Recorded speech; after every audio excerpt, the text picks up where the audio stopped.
Hi, I'm Ryan from Ambience.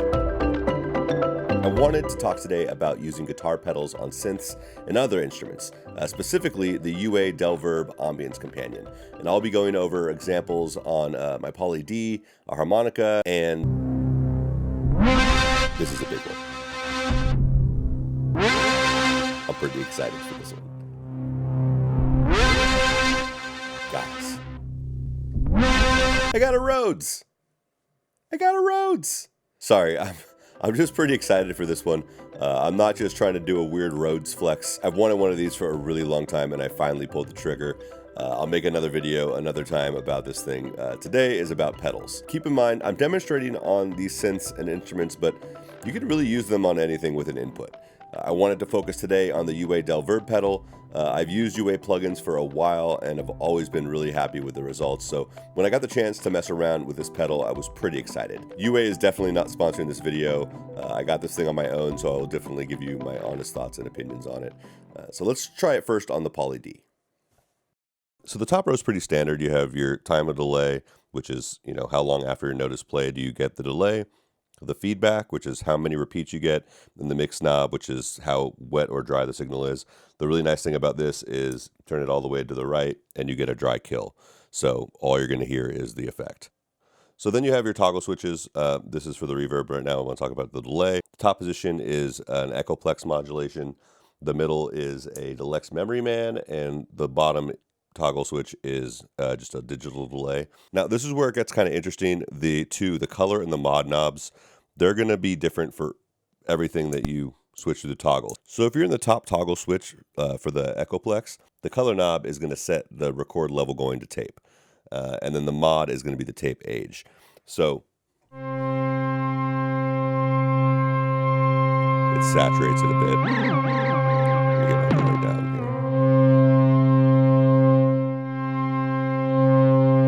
That it kind of just gives it a little saturation. And the mod knob is going to be the age of the tape. So all the way from a new tape to the left to a really aged old tape to the right.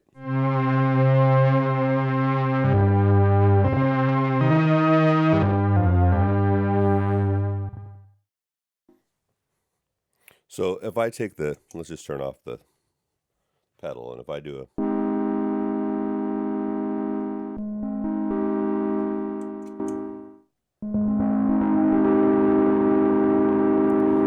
really adds some age in a nice way, I think.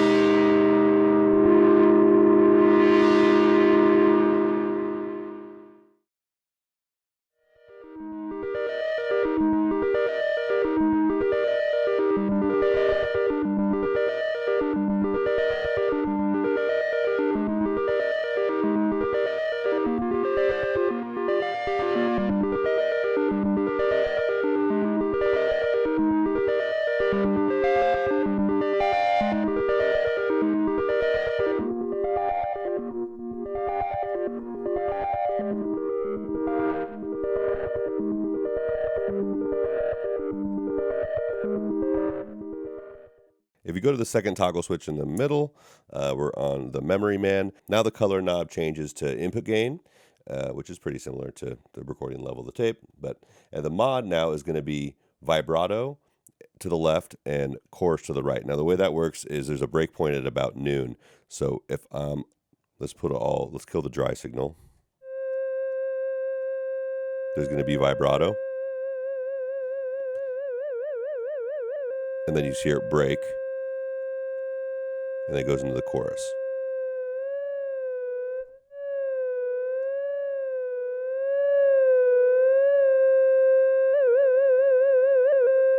All right, and then all the way at the bottom, the color knob is going to be just basically a tone knob, making the sound brighter or darker all the way to the left. And then the mod knob is going to be a flange to the left and a chorus to the right. And again, there's a break point. You can hear it. There's a break, and then it starts over.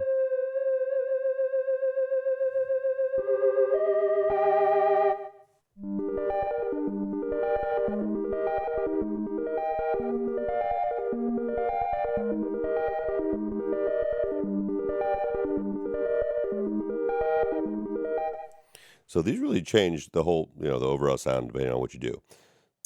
I really like the Echoplex modulation.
Now, the reverb is pretty straightforward here on the pedal. The top is a spring reverb from a Fender amp. The middle is an emulation of the EMT plate reverb, the 140. And the bottom is a Lexicon 224 digital reverb, and it's the iconic Hall reverb that they had. And then the reverb knob is just dry to wet. Again, the all the way wet is a dry kill. So if we turn that on, let's hear the Hall reverb.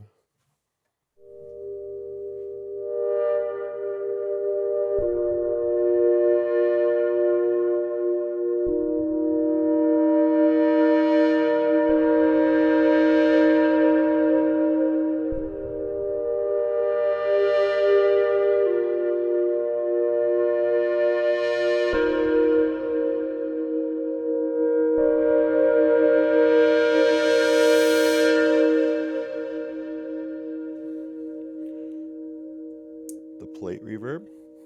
Make sure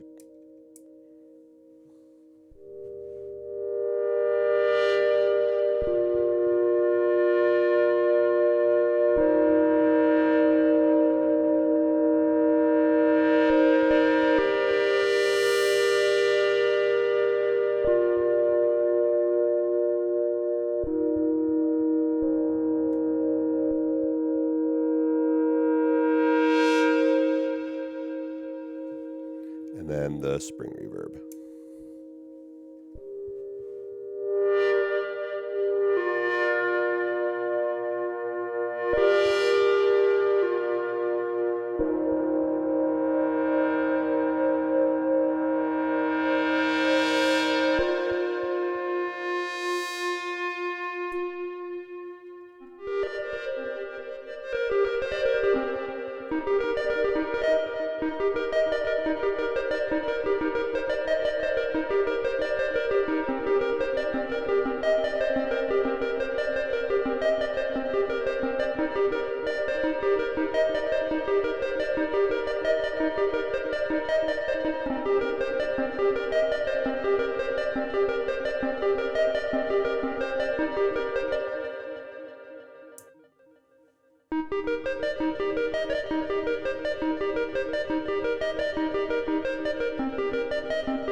So now I wanted to try it out on the harmonica, just to see.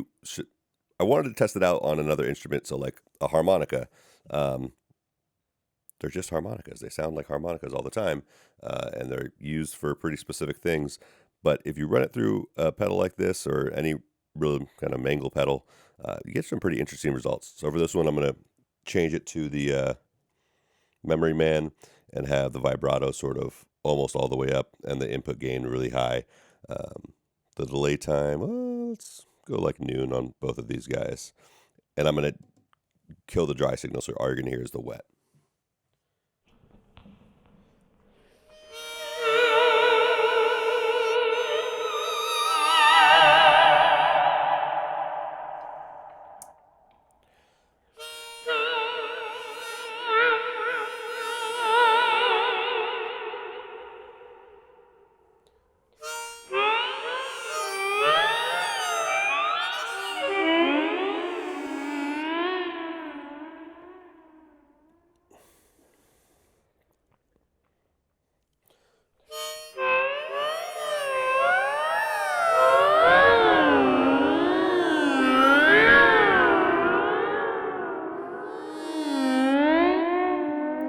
It's really weird.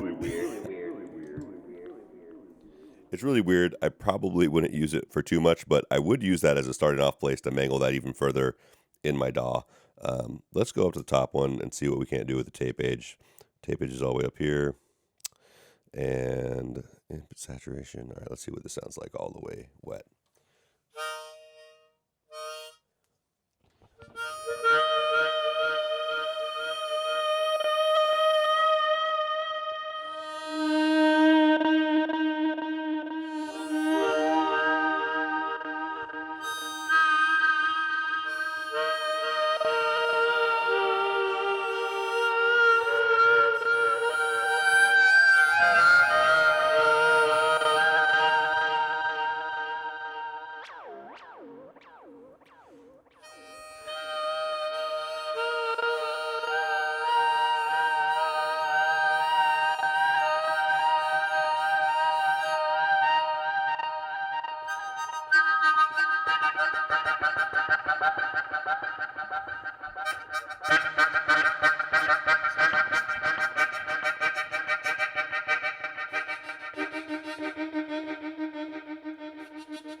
So there's so many things that you can do with the Del Verb and the Rhodes, from just giving it sort of that slapback delay, and you can age the tape for the delay, so it really kind of fits into that 70s-ish feel. And I apologize, my overhead camera isn't working on this side of the studio right now, so I'll just kind of show, and you can use your imagination. If you just take the time knob and put it kind of at noon, same thing with the feedback knob, keep the mix somewhat low, and then crank up the color and the mod when we're on the Echoplex model, give it a little reverb.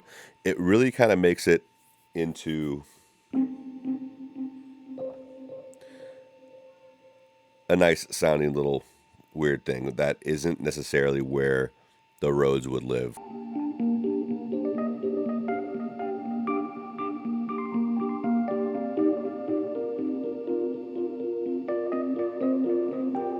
It kind of makes it a little,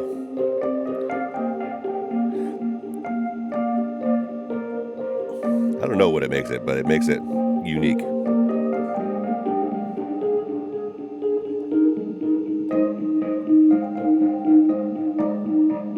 So that's just kind of one use case for it. I'll show you kind of, if I turn the time all the way down, so we're just going to get a slap back, keep the feedback down.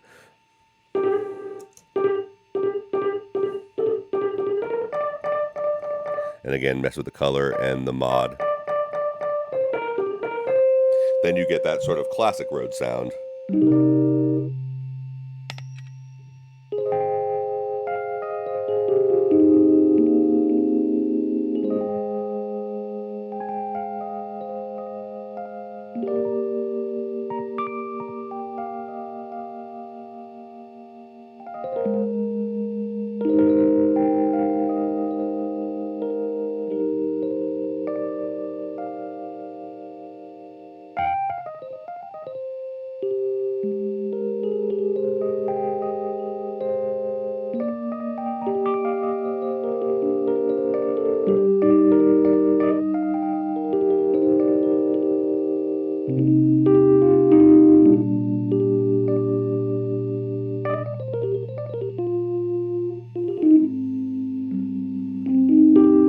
I really, really like this with the Rhodes. Let's go to like a spring reverb, a chorusy.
And that is just the time really cranked all the way down, the feedback at about 10 o'clock, the mix at about 9 o'clock, and then the color cranked up, and the mod about, I don't know how to put this because it's like it breaks at noon, so like at 10 o'clock before it breaks.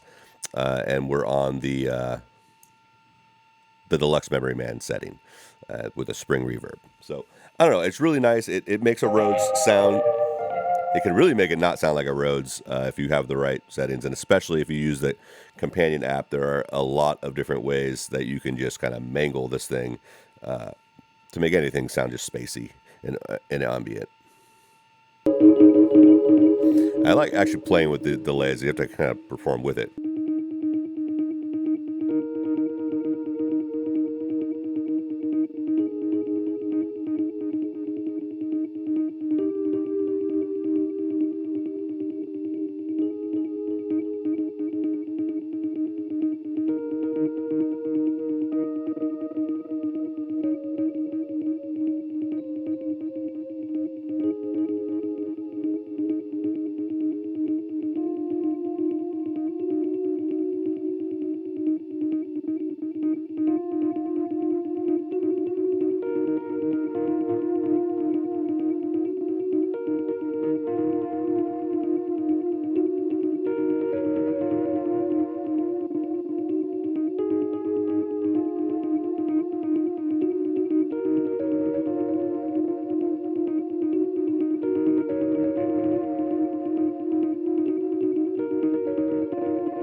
There's also a companion app that has a bunch of different presets.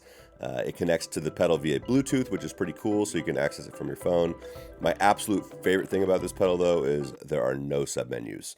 There are no shift buttons to access different features. Each knob has its function, and that's it. It's why I like the Poly D, and it's also why I stay away from pedals that I think are pretty awesome sounding, like the Poly Bebo, because I hate menu diving. I really can't stand submenus. I like when knobs have a function, and that's the function of the knob, and it's all really simple. The reason I really like using guitar pedals on knock guitars is it can really act as a genre bender.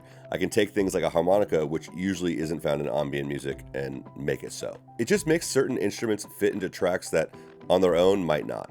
It's pretty neat. And for things like synths, it takes an already cool sound and gives it more texture and more interest, which, if you watch this channel, is something I am pretty into. And I know I focused on the UA Del Verb pedal today, but I have some others that I'll be sharing in the future that I really enjoy, and probably new ones that I'll try out along the way. If you'd like to be a part of that, don't forget to like and subscribe to the channel and hit the notification bell so you can be made aware when new videos come out. Aside from just meaning a lot to me, it will really help our community to grow, and we can all learn from each other. So I'm also going to start listing the gear I use in the videos down below. They aren't affiliate links or anything like that. I don't really get anything from it. It's just me sharing the information, so if you decide to pick something up. But while we're on the topic, how do you guys feel about affiliate links? Like, how do you view them? Do you view them as shady, or like the video is just trying to get you to buy something, or is it pretty benign? I've always felt like it's the latter, but I'm always curious to know what you guys think. Leave a comment below. Well, thanks for watching. I'll see you guys next week.